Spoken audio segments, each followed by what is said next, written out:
Hello, I'm Mike Field. And I'm Mike Butler. And you're listening to the Forgotten Cinema Apology. So we wanted to, I guess, apologize for what you're about to hear. Nothing bad. This is one of our earlier podcasts where we were shooting in my dining room, actually. And apparently I do not know how to speak into the microphone real well. So my dialogue or my side of our conversation is not great. Echoey. It's not bad. You can understand me, and hopefully that you will understand that what I'm trying to say is obviously of great importance, and that you won't matter that it sounds like I'm in a wind tunnel. Matters a little bit. But we promise that we have gotten a little bit better. Yes. So just this one you're about to hear is a little off. These were all recorded beforehand. Correct. So enjoy. We hope you like it. Please review and share and all that good stuff. Maybe wait till episode 2. Yes, and I promise I will stop banging on the table with my hand as well. Apparently I do that as well. All right, with all those seats in mind. So again, I'm Mike Field. And I'm Mike Butler. And we apologize. Ladies and gentlemen, please notice that exits are conveniently located at the front and rear of this auditorium. When leaving the theater, we suggest that the exit at the front of the auditorium will allow you easier access to the parking areas. Thank you. Oh my God. That's gross. Corey Feldman does not know how to eat a freaking pizza. Completely changed the face of everything. It's very unique. I will give it that. Oh, thanks. I don't want to embarrass myself. Should I embarrass myself? No, please no. Oh, shut up. Shut up. I am embarrassed. Hi, I'm Mike Field. And I'm Mike Butler. And you're listening to Forgotten Cinema, a podcast where we look back on movies that, for whatever reason, were lost to the sands of time, but we remember them fondly. So we're not here to talk about Star Wars, Indiana Jones, any of those popular films. They've gotten their time in the limelight. We're here to talk about movies that, for some reason, whatever reason, just as good. Yeah, just as good, need to be rewatched. And maybe they don't need to be rewatched. That's what each episode's about, discovering which movies that we remember were so good that maybe we remember them differently and going back and revisiting them. So just a little bit about us. Again, my name is Mike Field. I am a writer, director, filmmaker. I have done several web series, short films. I did a feature. I've also written 2 books. One that just came out called Adam Parker and the High School Bully, but we'll save that for the plugs. And I'm Mike Butler. I'm an actor and writer based on the East Coast.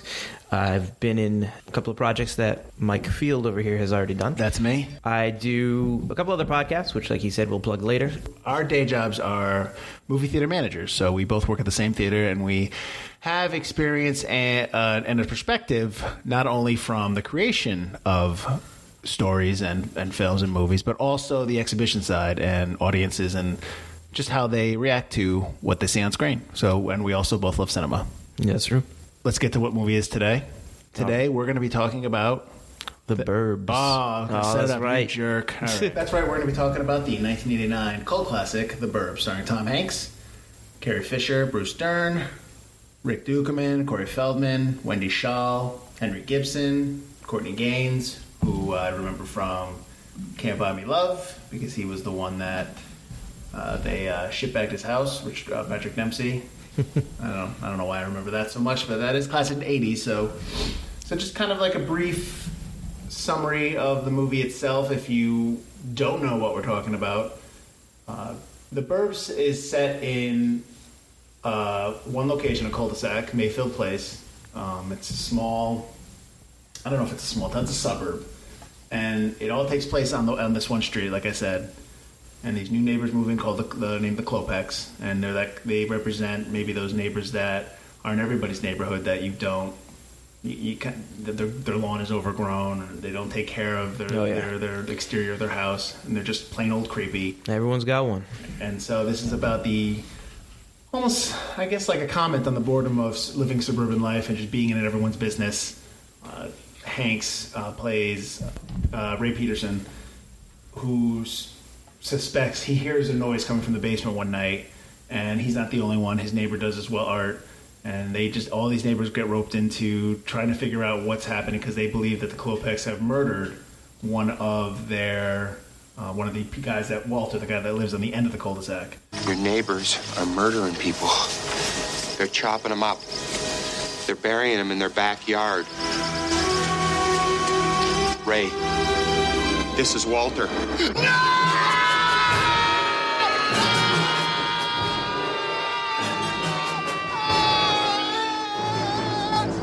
Well, that's later on. Well, but that's, I mean, they think something's happening. Right. They think and then that's the impetus for them to kind of like basically be like the nosiest of neighbors, because they pretty much break and enter a couple times. I think they're definitely. So that's I guess the gist of the story without, we're going to reveal the ending anyways, because this is an interesting one that we've selected only because it's, I would say, like, the people my age know this movie. People that like movies, right, have always talked about this movie. So it's not a shock that the people like it. I think this is more, I guess, maybe people even younger than you maybe have never heard this movie. This movie used to play all the time when I was a kid on like, cable stations and stuff like that, like the 6 o'clock movie night and stuff like that. Now I don't see it anywhere. Now no one really talks about it. So yeah, I think when you said it was a cult classic earlier, I think it really is in that way, like something that was big before and then kind of just petered out. Right. Well, let me that'll probably segue into kind of the facts of the movie itself, which I like to do. So this was released on February 17th, 1989, which when I first read that was surprising because, well, no, not surprising, because clearly Universal didn't know maybe what to do with it, which is, as you and I both know, January and February are the dump months. And especially back, when we say dump months, a lot of times there are movies that come out that studios don't have a lot of confidence in, or they just really don't know how to, it's not a classic summer movie, or they don't think it's a classic summer movie. So they put it in, they try to give it some space, or they put it in months where there's not normally a lot of traffic, not normally a lot of business, business that is expected. Right. So January and February are usually that time, and then September, October. Now that's changed now. Yeah. Because you have a lot of, because Valentine's Day has become a big time opening weekend. Even in January, you're getting a lot of the Oscar, I don't want to say leftover, but like the Oscar movies that have come out quickly before the end of December, just end of the previous year. Right, so the Academy, yeah. Right, they end up getting filtered into the bigger theaters later. So like a movie like Green Book that came out, although Green Book came out in November, right? Yeah. Right, yep. Right. But let's say Green Book, let's say one like an Oscar, somebody wants to get the Oscar movie out really quick. So they release it in New York and LA on like December 25th or 26th. So that's not everywhere. It just has to be released in a theater or a certain number of screens for it to be qualified for an Academy Award. But then you'll start, if a movie has a lot of buzz or people want to see it, then you'll start seeing these movies pop in January. So the idea that their dump month is probably, at the present time, not great explanation or great description. But back then, in the 80s, I think it was. Right. If you remember, I didn't look this up, but I should have. I know this got pushed to February. I think it was supposed to be earlier or later in 88. I think it got pushed to 89, but it makes sense that it comes out here because 89 is the summer of Last Crusade, right? Yes. Yeah, okay. So I mean, that's a pretty big movie. Yeah, a little bit. As you know. So February 17th, 1989. It's 101 minutes, rated PG, which is interesting, I thought, after rewatch. A budget of $18 million. Its opening weekend, it made $11 million, which was, back then, for late 80s, that's pretty good. Domestic gross $36 million, worldwide $49. Again, all good. Opened up against Bill and Ted's Excellent Adventure. That is an awesome weekend. I didn't know that. Right, so that weekend you had The Burbs and Bill and Ted's Excellent Adventure. And I remember seeing Bill and Ted's Excellent Adventure in the theater, but I did not see The Burbs, which shame on me, in the theater. Directed by Joe Dante, who is also known for Gremlins, Inner Space, which might be, I don't know what we could do on this podcast. Oh, yeah. Yeah, I like Inner Space. You know what's neat, and I actually wrote down in my notes, at one point when they're eating breakfast toward the beginning, Tom Hanks and Carrie Fisher sitting down with their kid, they're eating Gremlin cereal. I wrote that down as well. Produced by Ron Howard, Imagine Entertainment. Written by Dana Olson. And I looked up some of his other credits, and I mean, he's got small credits here and there, but the one thing that he has that's current is, I have kids, so I see it all the time, is the Henry Danger series. Have you ever seen that? Can't say I Don't have. worry. I mean, it's we're not the target audience. So, and this is the only thing about this with this movie is this movie. Hanks is coming off of doing Dragnet and Big, and obviously when he did Big, that was when he started to become big. I mean, I guess you could. Dragnet's kind of like almost similar to the Burbs, a little bit more surreal. Mm-hmm. But it's but Big was probably his first big. Pardon the pun. You can't do it. I can't not do it. So yeah, so that's pretty much what I have in terms of facts about the production. And so I don't know. I mean, I can pop in a couple other facts if you'd like, little trivia facts, if you'd prefer. Well, let's pepper them in while we go. All right, that sounds good. All right, so why don't we get into what we liked or didn't like? Yeah. I actually did come up with some didn't likes for this. That's nitpicky, but I did come up with them. I have a couple. Shame on you. This movie's great. Right? But before we start talking go into detail about the movie, I think we should tell everyone to, if you have not seen this yet.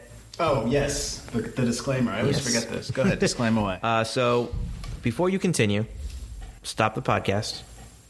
Or pause it. Go watch this movie. It's really quick. It's a really quick watch. Come back and let's talk about it. Yeah, we don't want to spoil it for anyone, but we don't want to not talk about what happens in the movie because that's kind of important. Yeah. So have you gone and watched the movie yet? You're back? Okay. Welcome back. So you want to start with some dislikes, or do you want to start with some likes? No, let's go likes. Let's go. I mean, right. It's a lot of likes. So I mean, which is evident because it's, like I said, cult classic. So all right, I'll start off with some stuff that I like. All right. One of the big things that I enjoy, one of the things that I like about the movie is the setting. Is I think part and parcel with the fact that it's classic '80s. So I enjoy the fact that they're on the Universal lot.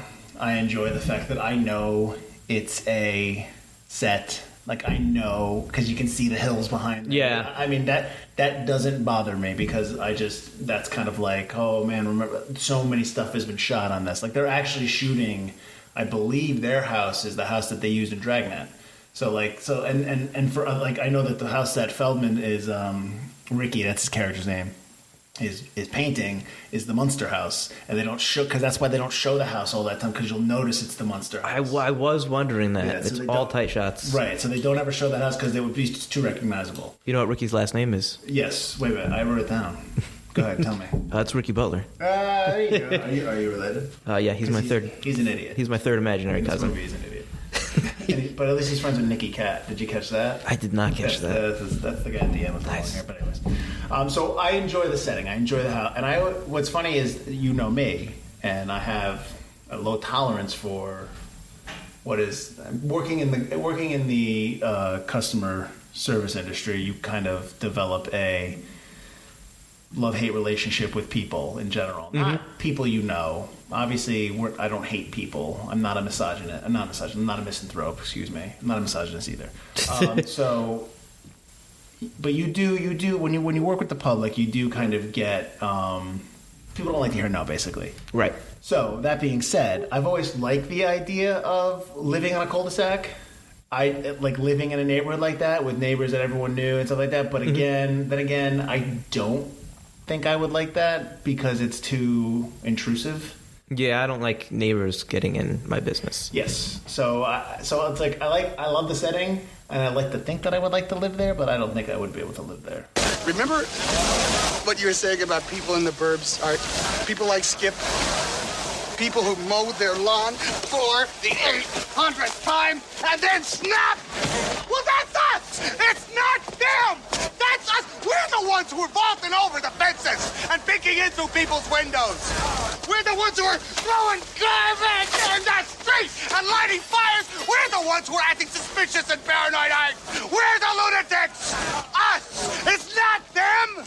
But I do love the setting. So the neighborhood in itself, I enjoy that whole. And I think that like I said, I think that has to do with a lot of the 80s nostalgia of being on the Universal lot. So I really kind of like the way it's almost. You could almost do it like a stage play. Almost, it's very much a few characters. You could rotate the sets, redress sets. I mean, they do redress sets because I noticed Walter's house when they get and break into Walter's house. And then when they finally meet the Klopeks, the house is the same house. It's just redressed. It's Walter's house with dust and more newspapers and the added, I guess, piping for the furnace. That's called production design. Right. It's the exact same house, which I noticed right away. But I think it would be interesting to kind of do this I think it's doable as a stage play. You're just following these characters. You've got your acts for sure. It's very clear cut. The way everything's introduced, the way you introduce the characters is very almost stage play like. Oh, absolutely. I mean, I think you could. What you're saying, what I'm hearing, is that you would like to do this stage play, perhaps a musical at some point. Absolutely. Well, music. I could see that. I could see the Klopek refrain. Corey Feldman is the chorus. Yeah, no. Well, that's the other thing I enjoyed about just when you talk about the introduction of all the characters, the ensemble performances, just them all working together. That whole idea. I mean, it is primarily Hank's movie, but I mean, he's clearly part of an ensemble in terms of when they're dealing with the Klopeks. And the Klopeks don't have a lot of screen time. They do. Very, very, very little. I mean, you see Gibson that one time, the doctor, when he comes up from the basement when they go over, and then Hank says Peterson eats the pretzel sardine. Oh my God. That's gross. Did you notice Wendy Shaw, when they cut back to her and Carrie Fisher, she's not grossed out. She's almost laughing. Well. She almost beefed that take big time. But so you don't see the Klopeks that much, but everyone else, they're kind of just working in and out. I enjoyed everyone working off of everyone. I thought that was great. And the other thing I really liked about the movie was there are so many classic quotes from the movie. Oh, half of my notes is just quotes. Yeah. No, absolutely. Because it's in the trailer when he has the femur, when he's like, Ray, this is Walt, and they do like the zoom in and out. I like when they're back to that scene when they're talking to the Klopeks for the first time. And they ask him about what's downstairs, and he screams at it. He's like, "Oh, about a 9 on the tension scale." I thought that I couldn't stop laughing at that. Klopek. What is that, Slavic? No. Oh, about a 9 on the tension scale, Rube. The most home furnaces go up to 5,000. So I actually, when I watched this, I had a list. I just have a list of like viewing notes. So basically, as I watched it, just wrote stuff down or typed stuff in. The other thing that I like about it is the opening. Now, I love the opening. Those are models, right? When they come down, obviously the planet's a model. When they go down to the name of the town is Hinkley Hills, which is not real. Right. When they go down to Hinkley Hills and they go onto the street, I'm pretty sure that's a model. Oh, yeah, it's a cutaway model. Yeah, Okay. that they used to go down. So I couldn't tell when they transferred over to the house. When they get to the house and where the shift from the model design to the house, to the actual home, where that happened. I couldn't figure it out. I watched and I couldn't find it. It's probably because they go so fast. They don't do a slow. All right, let's go. Well, they're coming from space, but because of that, I think it's so quick you don't really notice. And I think they've matched up the crane shot that they obviously had to have used to get down into the shot.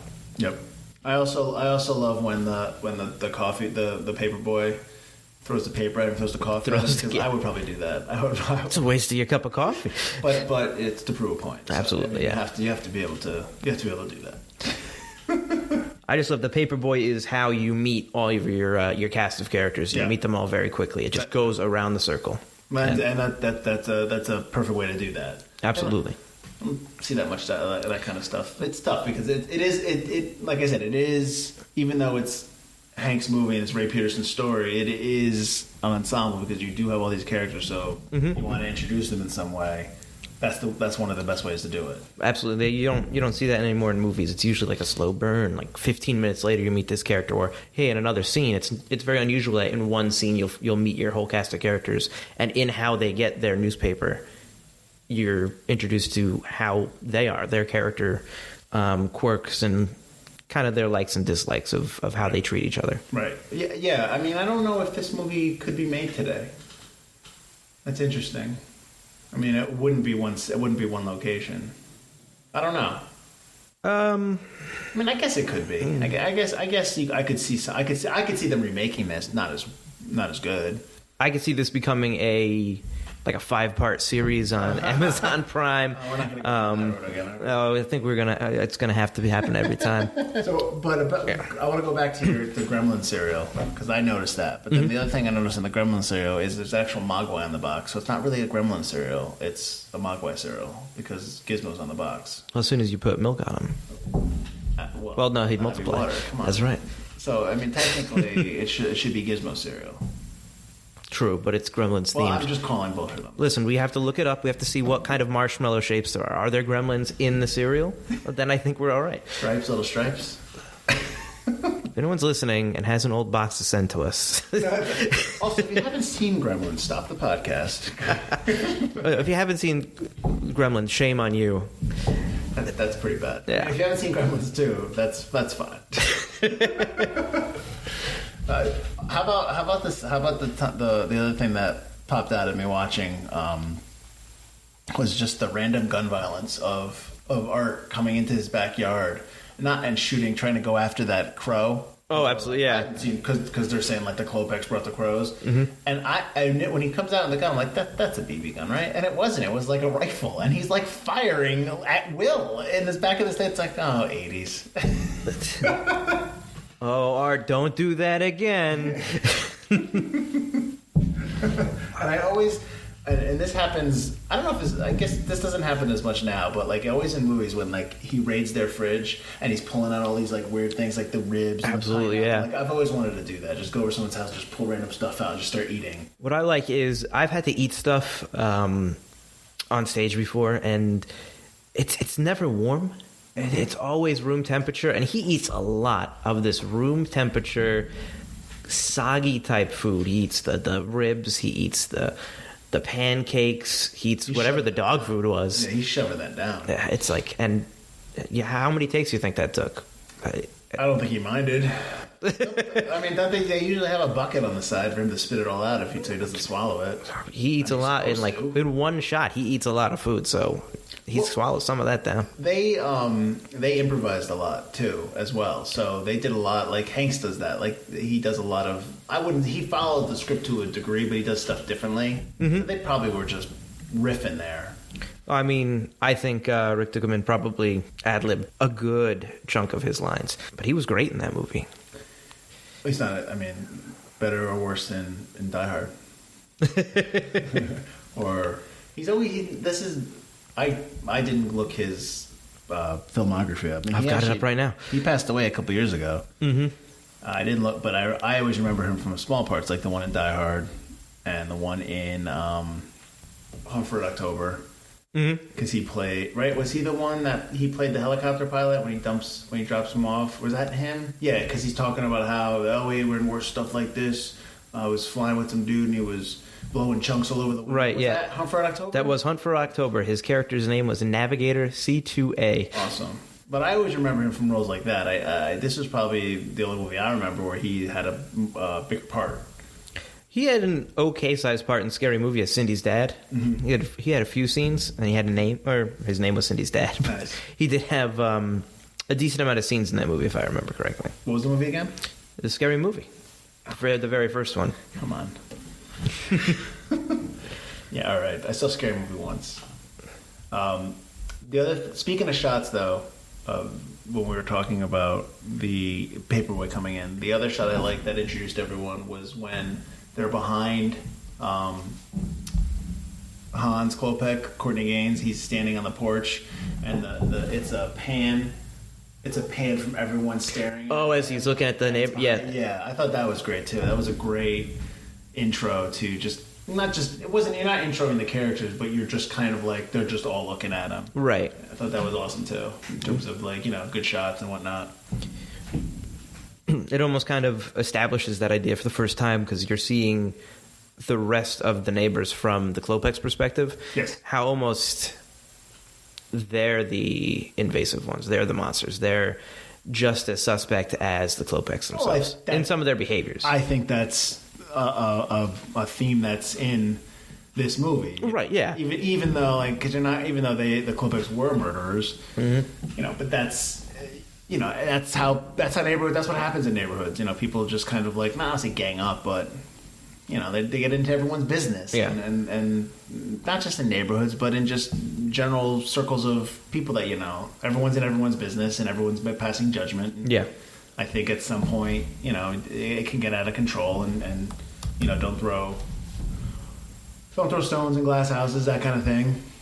That was definitely a big theme in that. And also the character of Art. He's kind of like, he's a bully. Like, he's a classic loudmouth bully in the neighborhood. But like, so when there was a moment when Ray goes over to his house and Art is with Ricky and they're drinking beers. Which, how old is Ricky in this movie? There's no way he's old enough to drink. He's got to be 16, 17, I would imagine. Yeah. So they're over there drinking beers, and he starts walking over to him, and Art turns to Ricky and he starts saying like, he starts talking shit on him. He's like, right. His wife he thinks his wife doesn't know, or that he's over here smoking cigars or something like that. And so then it's just like, he's like, hey, it's like, I thought this guy's your best buddy. And then they're talking, and he just like gets on Ricky for laugh. Like, he just rips on Ricky again. Like, he's just kind of like ripping on everybody. And so he's not like I would not hang out with a guy like Art. He wants to be the cool guy. Yeah. And I guess, they don't mention, because it's a nice joke at the end when, his wife comes home and they're like, your house is on fire and your wife's home, and he's flipping over. Yeah. His wife comes My home. wife? Yeah, but you never realize that he's like, his wife's not around. Yeah. Art! Your wife's home. And your house is on fire! Art, where are you? My wife is home! And the other thing that I read about this was that they cut it out of the movie, or they didn't make references to it, but that Hanks is supposed to be fired from his job. Like, Peterson was supposed to be, he's not supposed to be employed anymore. Oh, he's not on vacation? Right, because the fact that he's on the vacation and then he's like, let's go to the lake. So they're going on another vacation was also the evidence. But there was stuff in there where he was he basically had gotten fired from his job and he never had told her. And then he tells her and she's like, I know. Like so they had dialogue in there. They do kind of hint that he has maybe not an attitude problem, but maybe like a stress problem, and that's why he's taking his vacation. There's something wrong with, he's not in the right state of mind at the very start of. Right. He says he's got that stomach thing, which I assumed was his ulcers or something like that. Right. Yeah. I don't know. I find that interesting that that they had that, and B, that they took it out. Like, I don't know how it would fit in there. I think you judge his character more, maybe. Like where he's coming from. Right, and you may be preoccupied with that when that's not the focus of the film. It also takes away kind of his everyman quality. Well, that's why Hanks is in this, because he's like, he's the modern day Jimmy Stewart. Absolutely.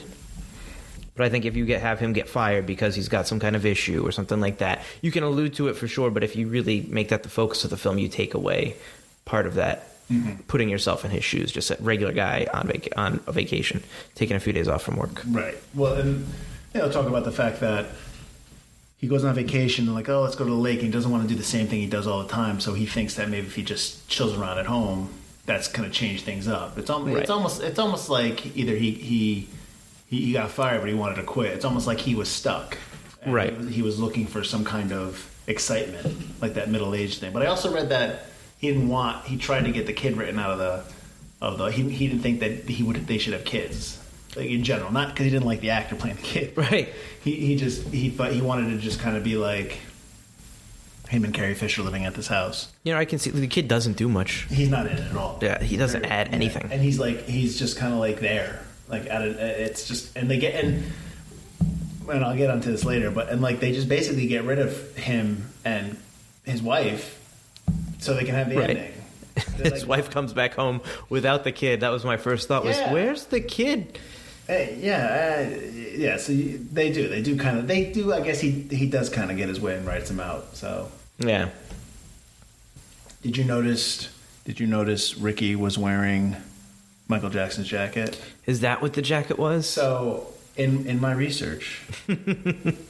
This was the time when they were shooting this movie. This was when Feldman was really big friends with Jackson. Right. More to the point that he would Jackson gave him Bubbles, the chimp, on set. So Feldman would lock Bubbles up in his trailer when he'd go shoot. He'd come back and there'd be just crap everywhere, like literal feces everywhere, because Bubbles would do that. And it got to the point it was so bad that Dante had to ban Bubbles from the set. So as soon as because he only wears it once. He walks out, he's got the leather stuff. When he's with the girlfriend, they're watching at night, yeah. And as soon as I saw it, I'm like, hey, MJ. not Jordan, but Jackson. So I thought that was interesting, very interesting. Because you don't really you don't think about back then, just, it's very, not funny, but it's very interesting to revisit movies and revisit when they're shot and just kind of like the actors' lives back then and what they were doing and just just everything around them, the popularity, because Feldman's pretty is a star at that point, yeah, because he's obviously off of License to Drive and obviously The Goonies and obviously that's younger, but is this post or pre Lost Boys? This is post Lost Boys. Okay. Lost Boys was 80. I don't want to guess because I think I won't figure it. I want to say it was 84, but that's not right. It's not 84. I got you. It's 87. It was the year before. And I'm pretty sure that he did this movie. He just came from this movie after shooting Dream a Little Dream. I think that's what he was doing before this movie. Let me find out for you. Well, he was in the Michael Jackson short right before this, which no. Well, Dream a Little Dream came out after. Yeah, but he probably shot it before. Maybe, yeah. Regardless of that, he's a big star at this point. Right. Now, granted, again, we're talking about different decades. We're talking about different eras. Mm-hmm. So let's say, because I was very surprised that he would do this type of movie. He would be the fifth lead in this type of film. He did Gremlins with Joe Dante earlier. Well, now there's the other thing that I read something where he walked in. Maybe it was written. Maybe it was what I was looking at was written wrong, or it didn't make any sense. But it was like he walked into the audition and didn't know who Dante was.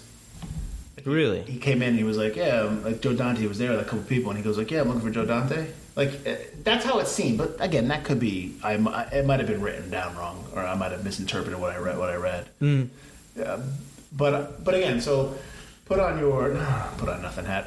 If this movie is made today, if this movie is made now, and it's going to be made now, and you have somebody like Feldman who is a star, he's not doing this movie. He's not in this.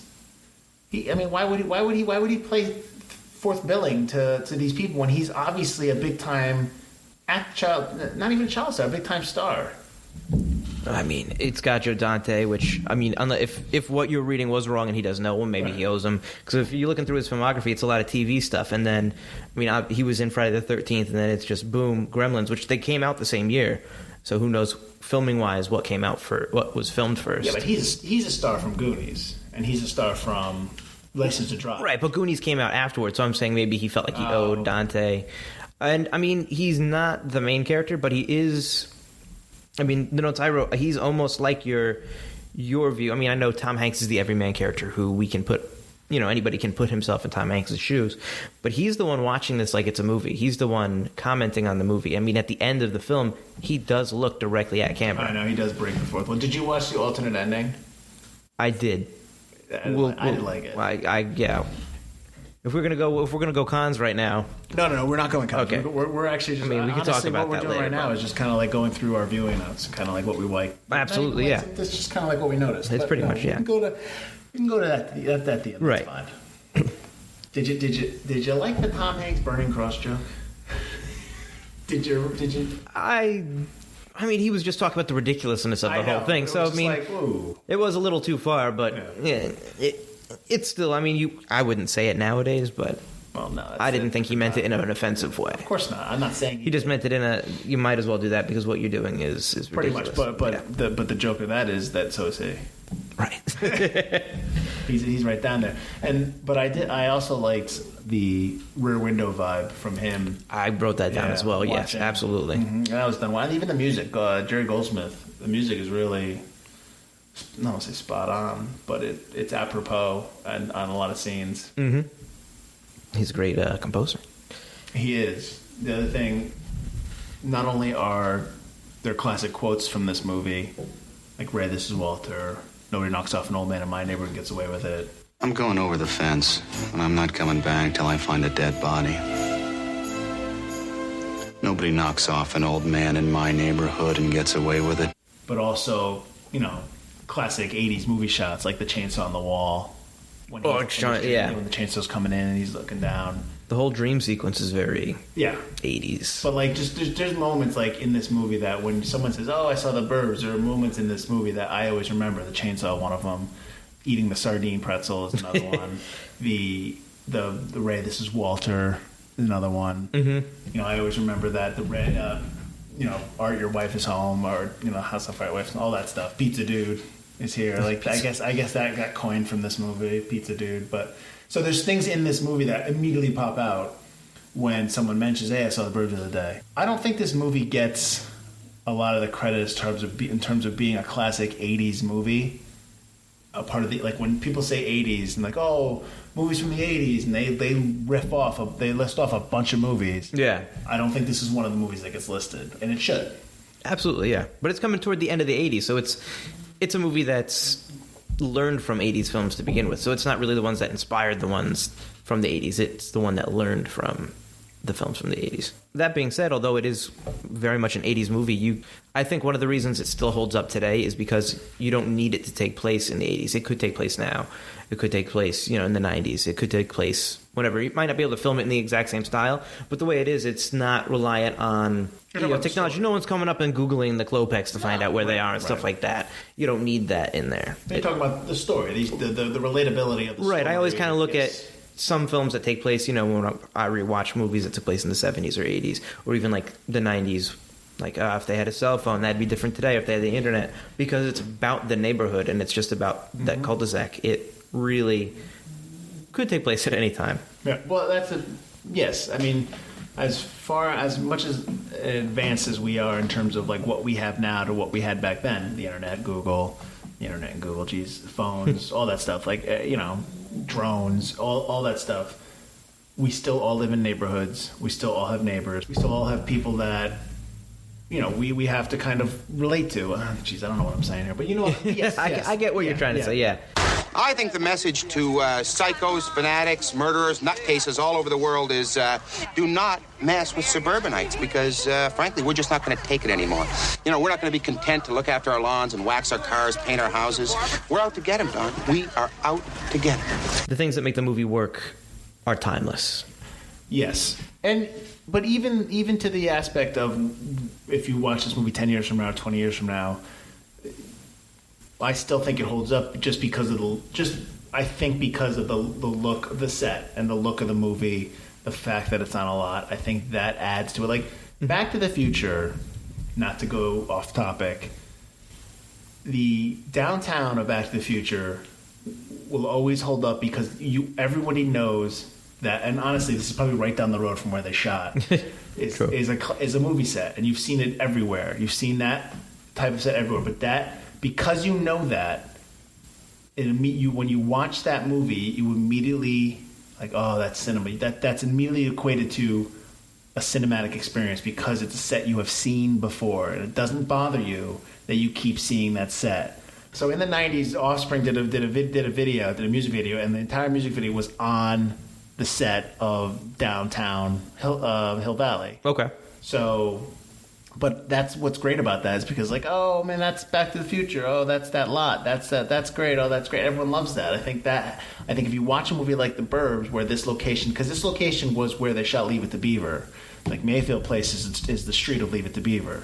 So immediately, people that back then, '89, I'm 14 years old. Okay. I don't know that, but my father would have watched that movie back in '89, and he would have immediately been like, oh, Leave It to Beaver. My father, who thankfully is still alive now, can watch that movie and be like, oh, Leave It to Beaver. Like, that's the connection, and I think that's part of it, part of the timelessness, it holding up in terms of like just would you watch this movie in 30 years, and would you still? Because there are some movies that when you watch, you're like, whoa, that's dated. Yeah. And that happens. It just happens. But this movie, I think, would hold up to that kind of litmus test. Sure. Absolutely. So now that I've gushed over everything about this movie, why don't we go into some dislikes or maybe things we kind of had. I mean, honestly, I really think this is a nitpicking issue right here with a lot of it. All right, if we're nitpicking, can I tell you my biggest issue with the movie? Go for it. Corey Feldman does not know how to eat a freaking pizza. Hey, wait, you guys can't go now. It's the best part. I called the pizza dude. All right. He does not know how to eat it. He does not know how to hold it. You're talking about the end? I'm talking about both the regular ending and even in the alternate ending. I thought maybe he'd fix it, and he doesn't. That's unfortunate. What is going on there? He holds it like a burger. Go back and rewatch if you didn't notice, because it's just a little thing in his hand. He's holding it straight from the middle, and he's not holding it folded. He's holding it crumpled in his hand like a piece of paper. What's going on with that? I don't know if he's been an actor for so long, since his childhood, that he just doesn't know how to eat a piece of pizza. It's worse than watching someone eat it with a fork and a knife, and I didn't think there was anything worse. But watching Corey Feldman hold a piece of pizza is probably the most uncomfortable thing I've seen in a long time. Well, I mean, not that I've researched this at all, but let's be fair. I'm sure that Corey Feldman was going through some personal issues at this time, maybe some substance abuse issues at this time, so I'm sure that maybe had something to do with it.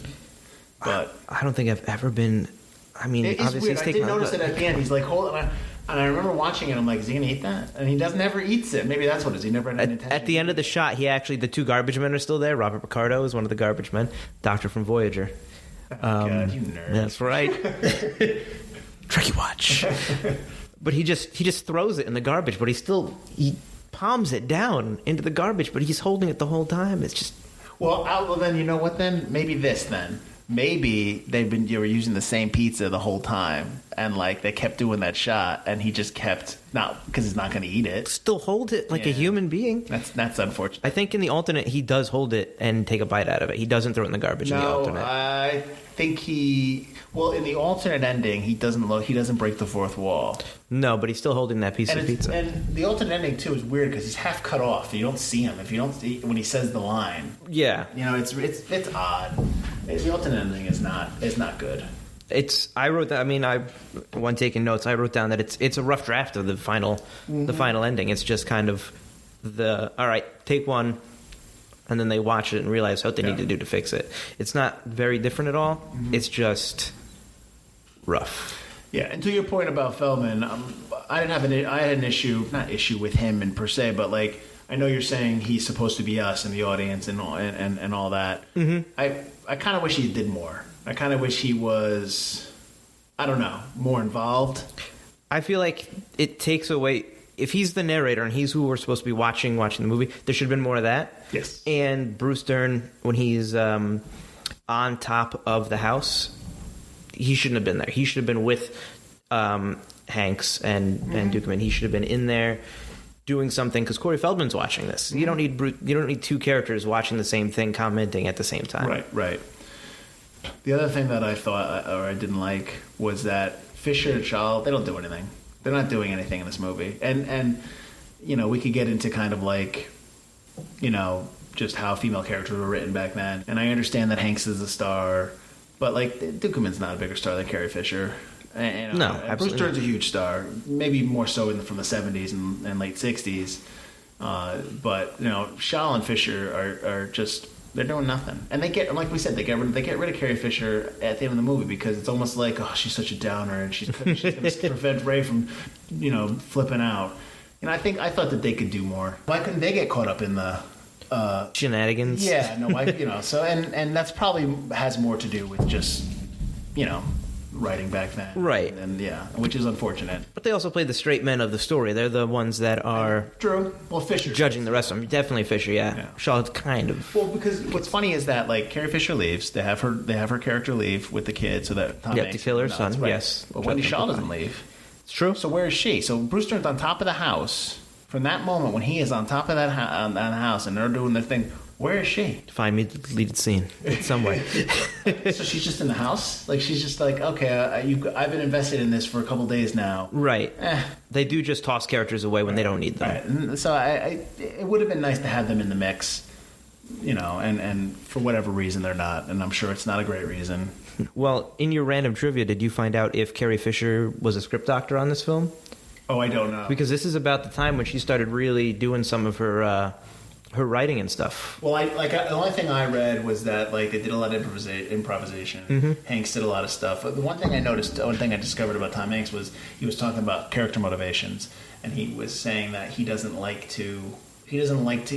find motivations on his own. He won't go. He's not an actor who will go to the director and consistently ask him, "Hey, what am I doing here? Why am I doing this? He'll just go and find it on his own and try to discover, why his character would do certain things, which I think is pretty cool. I think that's kind of the job of the actor. Absolutely. Like when I act on stuff, I don't ask my director for character notes unless I need them, or unless the director comes to me with them. And obviously, your job is to make the director's vision come to life. Sure. But so if the director gives you a note, you're using it.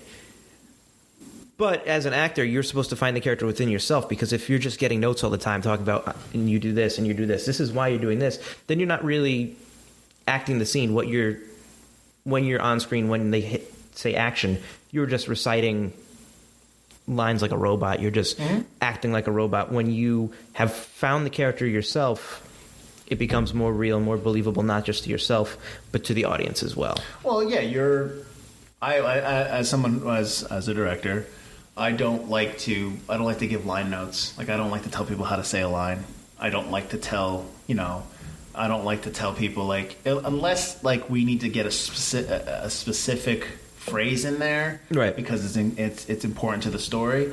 I tell people, like, whatever I've written, just, make it yours. We're just looking for the general, and if you come up with something that's either funnier or better, and that's fine. I think it's the director's job to help the actor in any way possible, but not instruct the actor to do it their way, because it's not going to be any interesting. Like when I'm watching performance and I want to watch something for the first time, I don't want to see something that I've written down and like, yes, do it like it's been written, or do it like I talked to you about. Like, I'd rather have you show me something so that I can be like, either, oh, that's great, or, you know what, let's try this. I like that, but like, because it's all a collaborative process. It should be like that. And I think that, but not that we're going to go down this. We're going on a tangent. Yeah. But that has a lot to do with the confidence of the actor, the confidence of the director, the confidence of people on production, and knowing that, you're trusting the abilities of the people around. Like if I select you to be in something, it's because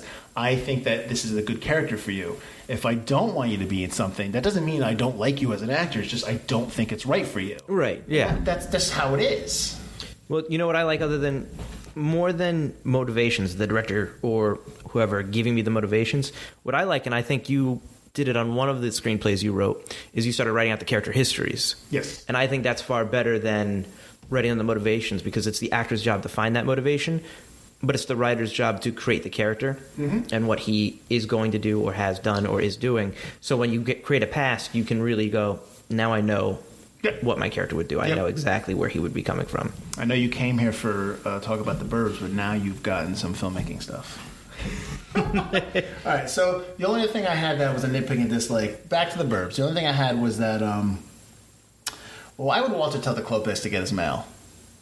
I know that does he not like everybody else in the neighborhood so much so that he's gonna go be friends with the creeps that live next door to him? Hey, get my mail. Yeah, it's true. Yeah, it doesn't hold up. And if he had a massive heart attack or whatever he had, I don't remember what they said he had. He had heart palpitations. Okay. So in the midst of getting rushed from the hospital, you like, hold on, stop the ambulance. Get my mail, and then go. Right. So and all that is, and whatever, the whole reason for the mail thing is just so that Ray can find the toupee at the Klopeks, thus setting us up for a third act. So, and again, these are nitpicking. There's not a lot I don't like about the movie because I know what the movie is. I know the movie is surrealistic, it's farcical, and it's a take on suburban life, and I get all that, so I'm not going to sit here and hold the magnifying glass to it and be like, that's not what happened in real life, because it's not. Like dog's not going to pull a giant femur from the other side.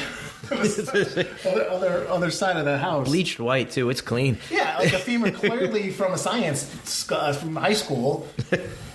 One of the things I kept thinking about in the movie was, where were Ricky's parents? Dead. The Klopeks got them first. Ricky's real last name was Knapp, and that's who they killed. Ooh, twist. Twisty. That'll be the prequel, sequel, reboot, whatever.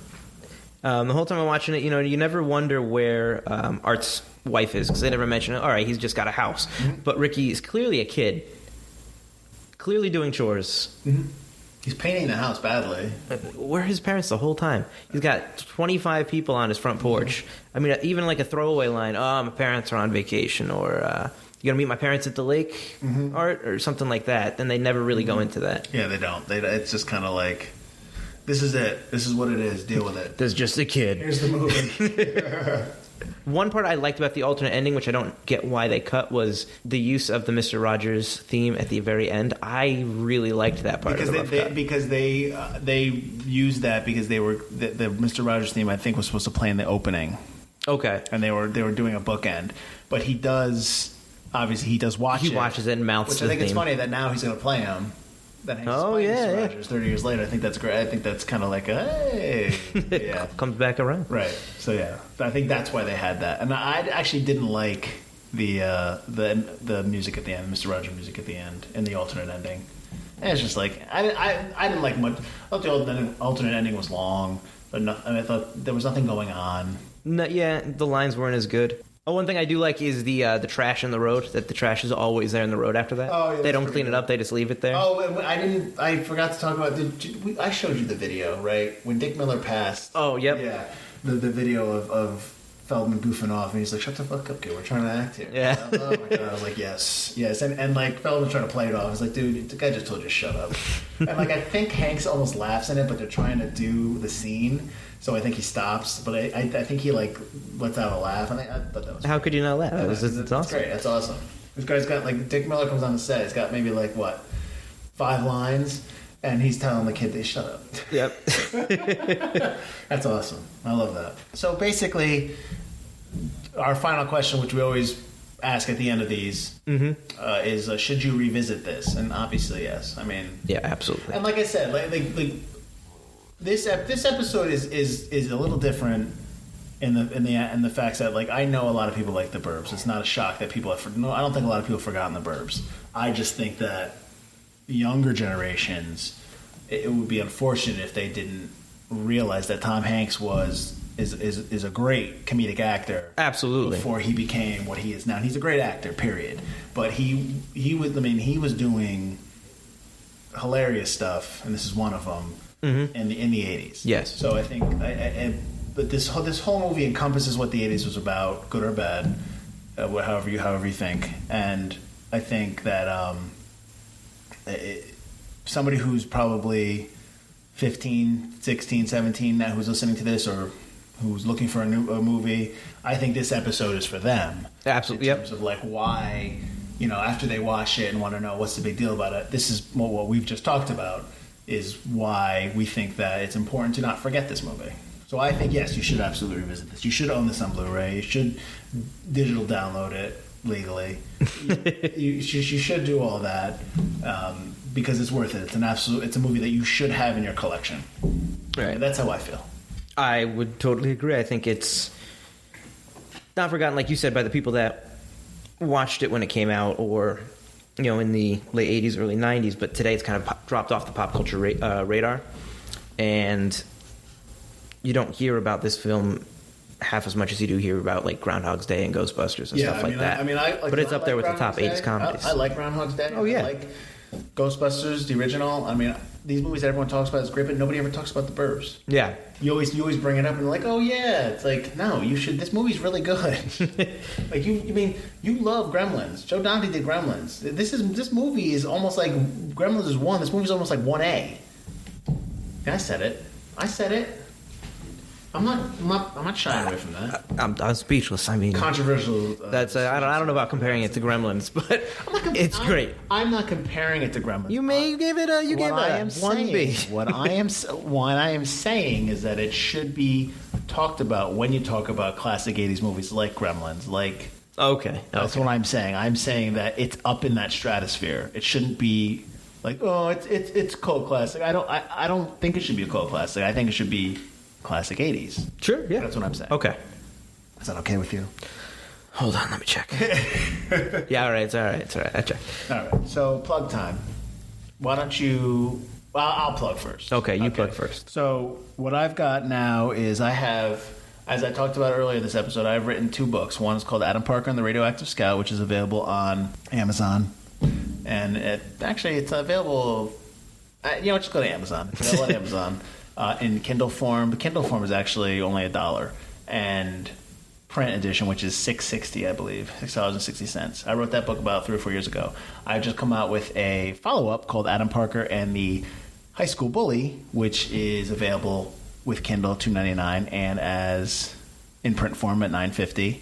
And then you can get that at Amazon. That one is exclusively at Amazon. So those are the 2 things that I have right now that are up for if you can the newest stuff that I've done. The High School Bully. I do have my personal website, michaeldfield.com, which has just, I have a blog on there, and I also have just kind of anything new I'm working on usually pops up there.